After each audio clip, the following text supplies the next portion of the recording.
Hello friends, welcome to my YouTube channel study Bharat में आपका स्वागत है। मेरा नाम है अमन वोरा। तो फ्रेंड्स, आज हम स्टार्ट करेंगे टीचिंग एप्टीट्यूड का लेक्चर नंबर 14 पेपर 1 के लिए, जिसका नाम है class computer literacy and studies in school. तो फ्रेंड्स, ये टीचिंग एप्टीट्यूड का ही लेक्चर है, आपको ये बिल्कुल सिलेबस के अकॉर्डिंग ही है, तो आपने शायद ही पढ़ा होगा। तो फ्रेंड्स, सबसे पहली बात है कि अगर आप हमारे चैनल पर नए हैं, आप हमारे चैनल को सब्सक्राइब कीजिए, बेल आइकन दबाइए ताकि आने वाली हमारी हर वीडियो का नोटिफिकेशन आपको मिल सके। आप हमारा डायरेक्ट लिंक भी ले सकते हैं। तो आपको करना कुछ नहीं, आपको टेलीग्राम ऐप डाउनलोड करना है। जब आप टेलीग्राम ऐप डाउनलोड कर लोगे तो आपको वहाँ पे जाकर टाइप करना है स्टडी भारत। वहाँ पे आपको हमारा लोगो दिखाई देगा, वहाँ पे आपको जाके ज्वाइन करना है, जिससे हम डेली जो भी वीडियो डालेंगे उसका डायरेक्ट लिंक आपको मिल जाएगा, हिंदी और इंग्लिश दोनों मीडियम में। आप मुझे फॉलो कर सकते हैं इंस्टाग्राम के ऊपर, मेरी आईडी है वोरा.1000741। अमन वोरा मेरी आईडी है, सिंपली टाइप कर सकते हो, ये मेरी फ़ोटो बनी होगी। आप मेरे साथ इंस्टाग्राम के ऊपर भी जुड़ सकते हो। हाँ, मेरे साथ फेसबुक के ऊपर भी जुड़ सकते हो, मेरी आईडी है, आपको टाइप करना है अमन वोरा, ये मेरी फ़ोटो लगी होगी। तो आप मेरे साथ ये यहाँ पे फेसबुक के ऊपर भी जुड़ सकते हो। तो फ्रेंड्स, हमारा स्टडी मटेरियल अवेलेबल है हिंदी और इंग्लिश दोनों मीडियम में, जिसकी कीमत है 1200, 250 है कुरियर चार्ज, 950 है इसकी कीमत। ये हिंदी इंग्लिश दोनों में अवेलेबल है। आपको इसके बाद कोई भी बुक पढ़ने की ज़रूरत नहीं पड़ेगी, ये कंप्लीट और अपडेटेड स्टडी मटेरियल होगा।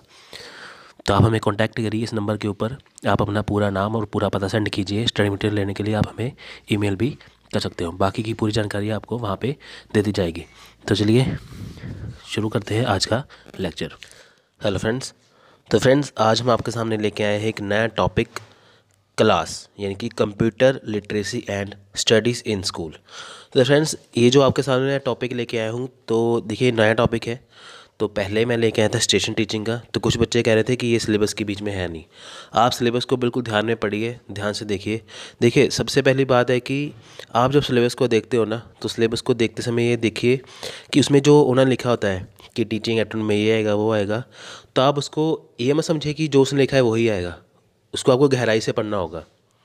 ठीक है, आपको जो भी हम करवा रहे हैं बिल्कुल आपको ऐसा करवाएंगे, ना ही आपको किसी कोचिंग इंस्टीट्यूट में कराया जाएगा, ना किसी बुक में मिलेगा, तो ना ही आपको किसी यूट्यूब चैनल के ऊपर मिलेगा। ऐसा डाटा हम आपको कराएंगे जिससे आपका जो पेपर आसानी से हो जाएगा। देखिए, आपका माइंडसेट ये यहाँ पे टिका हुआ है कि जैसे आप कोई बुक पढ़ते हो, किसी पर्टिकुलर राइटर की बुक पढ़ लेते हो पेपर 1 के लिए, तो उसमें आप जब फाइंड करते हो तो ये टॉपिक उसमें मिलते नहीं है, तो आपको ये लगता है कि ये जो टॉपिक हम करा रहे हैं इसमें है ही नहीं।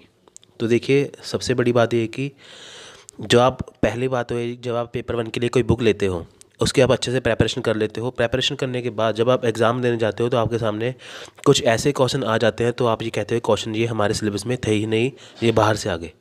तो ऐसा कभी नहीं होता, जो भी होता है हमेशा सिलेबस से ही आया होता है। तो बात इतनी सी है कि आपने वो पढ़ा ही नहीं होता, क्योंकि आप डिपेंड हो जाते हो एक बुक के ऊपर। ठीक है, यानी कि जो आप अपने फर्स्ट पेपर की बुक से आपने जो पढ़ा है उसमें से कम क्वेश्चन आते हैं, थोड़े क्वेश्चन आ जाते हैं कहीं और से, तो आते हैं टीचिंग एप्टीट्यूड से ही है, आते हैं उसी यूनिट से ही है, पर आपको ऐसा लगता है कि हमारे सिलेबस में था नहीं। सिलेबस में बिल्कुल था, पर आपकी बुक में दिया नहीं होता वो। ठीक है, आप कोई भी बुक उठा के देखिए, वहाँ पे सिर्फ उन्होंने थ्योरी कम दी होती है और साथ में एमसीक्यूज ज़्यादा दिए होते हैं। ठीक है, तो ऐसी बात नहीं है, हम आपको जो भी कराएंगे बिल्कुल अच्छे से कराएंगे, आप इसको अच्छे से ध्यान में रखिए। ठीक है, स्टेशन टीचिंग भी टीचिंग एप्टीट्यूड का ही पार्ट है, तो ये क्लास जो है ये भी इसका ही पार्ट है। मैं आपको ऐसे ऐसे टॉपिक कराऊंगा जिसमें से पेपर में से क्वेश्चन आएगा। आप यकीन मान के चलिए, अगर आप हमारी वीडियो देखोगे, बिल्कुल अच्छे से करोगे, लाइक एंड शेयर करोगे, तो आपको कहीं पे भी कोई भी बुक या कोई भी कोचिंग लेने की ज़रूरत नहीं पड़ेगी। तो विश्वास रखिए, जैसा हम करवा रहे हैं आप बिल्कुल ऐसा ही करिए। ठीक है, इसको अच्छे से करिए। तो ये मत समझिए सिलेबस में है नहीं, बिल्कुल सिलेबस में आपको बिना सिलेबस के कुछ नहीं करवाया जाएगा, सिलेबस के अकॉर्डिंग कराया जाएगा। ठीक है फ्रेंड्स, तो ऐसे ही ये भी क्लास जो है ये भी इसका ही पार्ट है, ये आपको किसी बुक में नहीं मिलेगा। ठीक है, तो है आपके सिलेबस में ही है, तो आप बिल्कुल चिंता छोड़ दें बिल्कुल चिंता आप अपनी। तो चलिए शुरू करते हैं आज का टॉपिक, क्लास। क्लास के पहले फुल फॉर्म देखिए क्या है कि computer literacy and studies in school. ठीक है, सबसे पहले इसकी फुल फॉर्म देखिए, तो ये है क्या, देखिए, in collaboration with the central government and government of Maharashtra,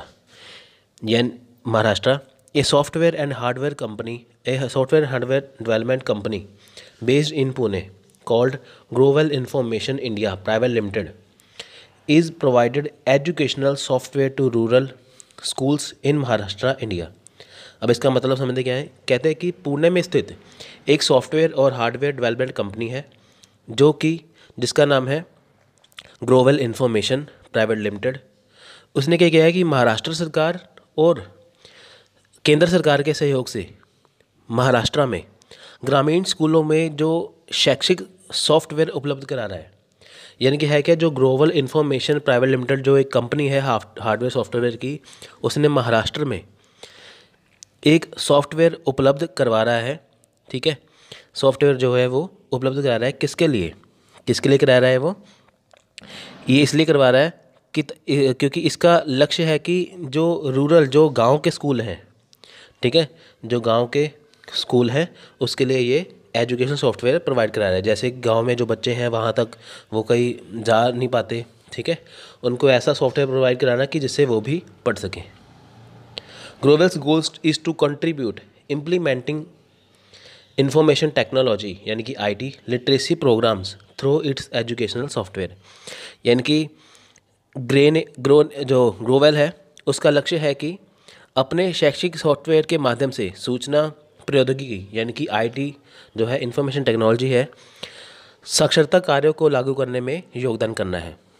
ठीक है, इसका लक्ष्य क्या है, इसका लक्ष्य ये है कि जैसे वे आईटी के सहयोग से यानी कि जो इंफॉर्मेशन टेक्नोलॉजी के द्वारा या के माध्यम से ये क्या करेगा कि जो साक्षरता कार्यक्रम है, ठीक है, साक्षरता कार्यक्रम मतलब कि जिसमें पढ़ने लिखने के लिए कहा जाता है उनको लागू करने में योगदान करना है। सिंपल सी बात है कि एक ग्लोबल नामक कंपनी है हार्डवेयर सॉफ्टवेयर, वो महाराष्ट्र में उसने एक सॉफ्टवेयर तैयार कराया है किसके लिए, जो गांव के बच्चों के लिए है। इसका काम क्या है कि जो इन्फॉर्मेशन टेक्नोलॉजी है उसके माध्यम से बच्चों को अच्छे से अच्छा पढ़ाया जाए। किसके माध्यम से पढ़ाया जाए, एक एजुकेशनल सॉफ्टवेयर के माध्यम से पढ़ाया जाए।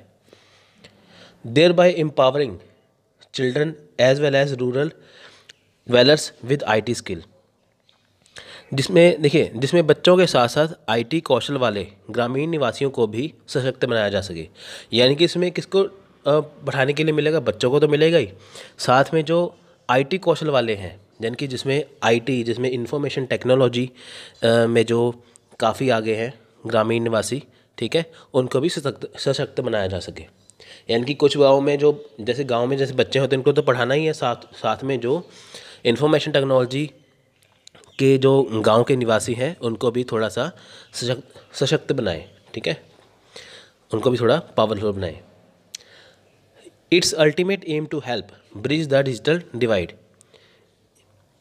ठीक है, इसका अंतिम उद्देश्य क्या है कि जो डिजिटल डिवाइड है उसको ख़त्म करना है। डिजिटल डिवाइड का मतलब क्या है, देखिए कि जो डिजिटल डिवाइड है, अब गांव में कहीं पे इंटरनेट कई जगह बहुत कम है, ठीक है, तो शहरों में ज़्यादा है। तो होता क्या है कि गांव में इसकी सुविधा इंटरनेट की है नहीं इतनी, तो शहरों में ज़्यादा है, तो ये उसको ख़त्म करना चाहते हैं। ये चाहते हैं कि पूरे भारत में एक जैसी सुविधा प्राप्त हो, ठीक है। तो ओवरऑल हम बात करें तो बात कुछ नहीं है कि क्लास सॉफ्टवेयर है क्या, क्लास कुछ नहीं है कि क्लास का मतलब है कि computer literacy and studies in school, ठीक है। तो उसमें है क्या है कि ग्लोबल इन्फॉर्मेशन नामक एक कंपनी है जो एक हार्डवेयर सॉफ्टवेयर कंपनी है जो महाराष्ट्र में एक सॉफ्टवेयर एजुकेशन सॉफ्टवेयर तैयार कर रही है। किसके माध्यम से, आईटी के माध्यम, इन्फॉर्मेशन टेक्नोलॉजी के माध्यम से, ताकि गांव के बच्चों को बिल्कुल अच्छे से डिजिटल शिक्षा दी जा सके और साथ में जो डिजिटल डिवाइडेंस है, ठीक है, जो डिजिटल डिवाइडेंस है तो उसको ख़त्म किया जा सके। जिससे किससे फ़ायदा होगा, गांव के बच्चों को फ़ायदा तो होगा ही होगा, जो साथ में गांव में जो आईटी कौशल वाले जो निवासी हैं, ग्रामीण निवासी हैं, उनको भी फ़ायदा पहुंचेगा। ठीक है फ्रेंड्स, तो आज का टॉपिक ये छोटा सा ही है, तो आई होप आपको ये पसंद आया होगा। तो इसमें याद करने वाला सब इतना ही है कि कौन सी कंपनी है, कहाँ पे उसने सॉफ्टवेयर लगाया, किसके माध्यम से लगाया, बस। ठीक है, तो चलिए इस वीडियो को लाइक और शेयर करना मत भूलिए। तो मिलते हैं हम अगली वीडियो में। फ्रेंड्स, एक बात और कि किसी को नोटिफिकेशन कईयों को मिल नहीं रहा, तो आप बिल्कुल चिंता मत कीजिए, क्योंकि यूट्यूब के ऊपर थोड़ा सा अभी टेक्निकल इशू चल रहा है, तो मिल तो रही है नोटिफिकेशन पर थोड़ी देर बाद मिल रही है, ठीक है। तो आपको चिंता मत कीजिए, आप हमारे यूट्यूब जो हमारा टेलीग्राम चैनल है वहाँ पे के ऊपर आप ज्वाइन कीजिए, वहाँ पे आपको डायरेक्ट लिंक मिल जाएगा, ठीक है। तो चलिए मिलते हैं अगली वीडियो में, तो तब तक के लिए धन्यवाद, थैंक यू, जय हिंद। फ्रेंड्स, आई होप आपको ये आज का लेक्चर पसंद आया होगा। तो वीडियो को लाइक और शेयर करना मत भूलिए। तो बने रहिए हमारे चैनल के साथ। अगर वीडियो के ऊपर कोई भी ऐड आती है तो इसे प्लीज़ पूरा देखिए। तो चलिए मिलते हैं अगले वीडियो में।